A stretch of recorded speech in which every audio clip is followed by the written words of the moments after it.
Ryan? Yes. What's good, my brother? How's everything, man? Sorry, to have you waiting. I DJed last night and I hadn't eaten, and the publicist had like 15 interviews for me today, and I was like, yo, I'm in Miami right now. My man made some eggs Okay. and a mango smoothie. I was like, yo, I need to take a break for that. Man, get a mango smoothie in my life. definitely I'm honored, you know what I mean, and stuff and everything, for you to take this time and stuff and everything to speak with you on the phone today. Um One of the things and stuff and everything. But by the way, I really love the documentary and stuff and everything. I checked it out last night and stuff and everything. I watched it, and one of the things and stuff and everything I noticed, like, right away, you're welcome, was the fact that it seems like you grew up, you were an outsider, and I wanted to know, like, as far as like, how did that shape your view on race, like growing up in a black neighborhood, and then, like, you know what I mean, and stuff, kind of being an outsider there, but then also like when you would visit Puerto Rico, not necessarily like really fitting in there because you didn't speak Spanish. Mm-hmm. That's a great question. Let me correct you though. I didn't feel like the Upper West Side was a black neighborhood at all. Where I grew up, there were mad Puerto Ricans playing ball. We had Haitian cats playing ball. We had, hold on a second. You can leave all that out, though. I'm going to eat it. Oh, word. Okay, cool. We had a couple of white cats who come to the park, who were down with the culture, who could play ball. So, of course, when I would go to Harlem to play ball, it was a little bit different. I'd be like the one of the few Puerto Ricans up there, Latinos. But I wasn't alone. But I was definitely outnumbered. And when I would go up to the Bronx or Brooklyn, for sure. But while I was maybe there were attempts at intimidating me, calling me a white boy or whatever, people not understanding my background or my ethnicity. There was a lot of acceptance as well, because in the realm of New York, as well as basketball, if you're excellent at your craft and you're true to the culture, then people give you respect. So, I never really felt like an outsider. When I would go to Puerto Rico as a kid, yeah, for sure I might have felt like an outsider because I didn't know where I fit.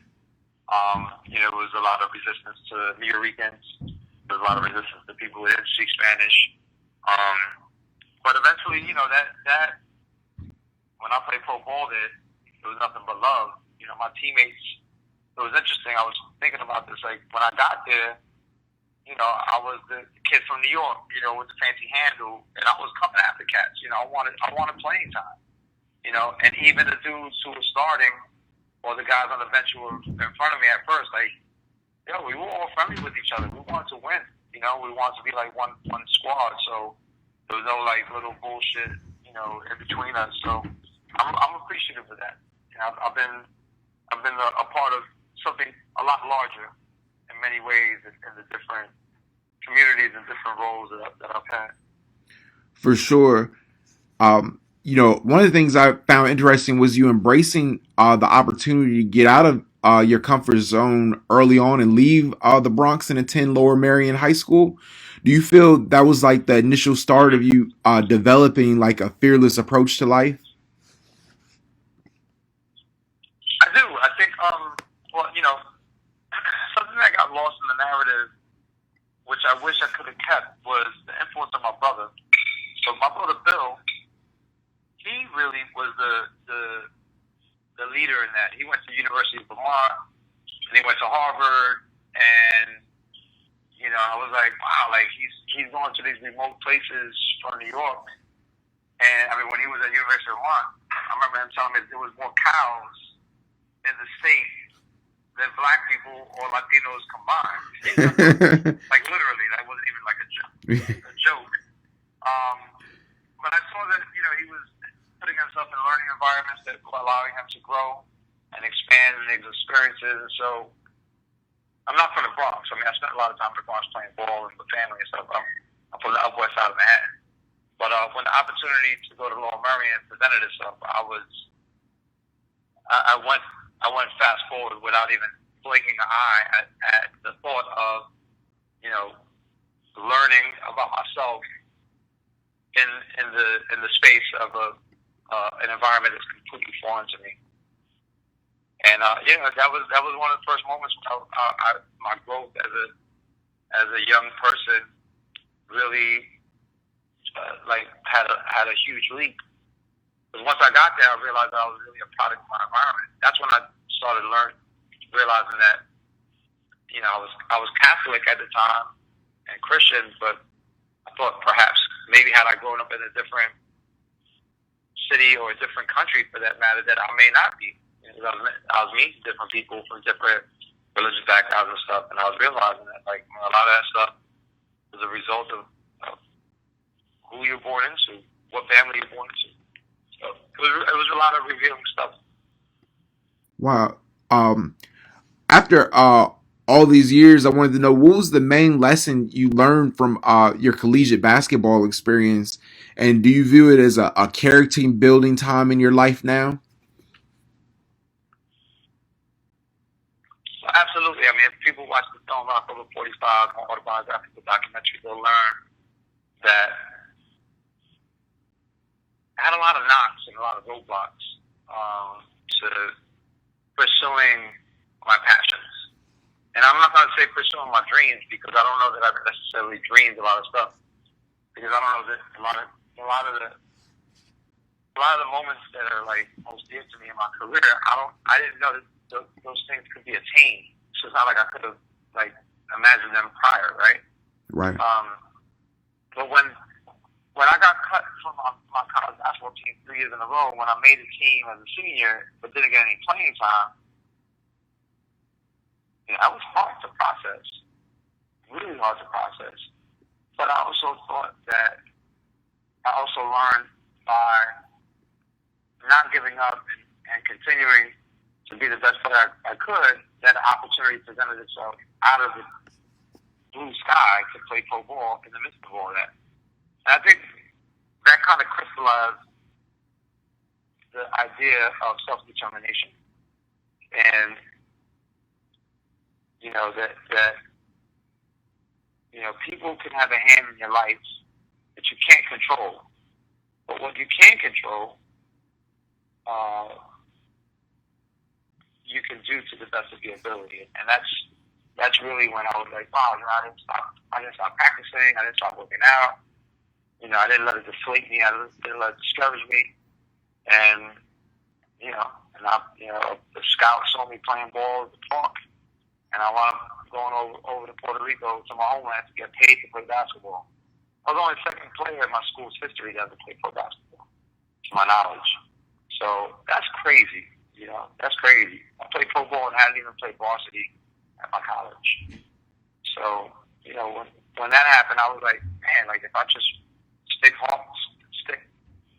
to what I'm doing and work hard, like maybe other opportunities might present themselves.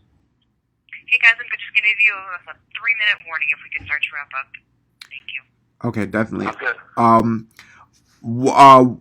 One of the most compelling parts of the documentary is when you share your story of being sexually abused, and it seems that at one point in your life you were experiencing symptoms of PTSD. Was it difficult for you to make the decision to share such a vulnerable moment in your life that you were able to eventually overcome?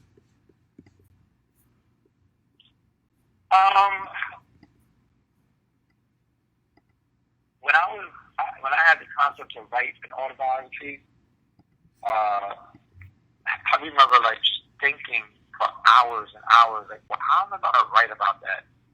Because I have to share it.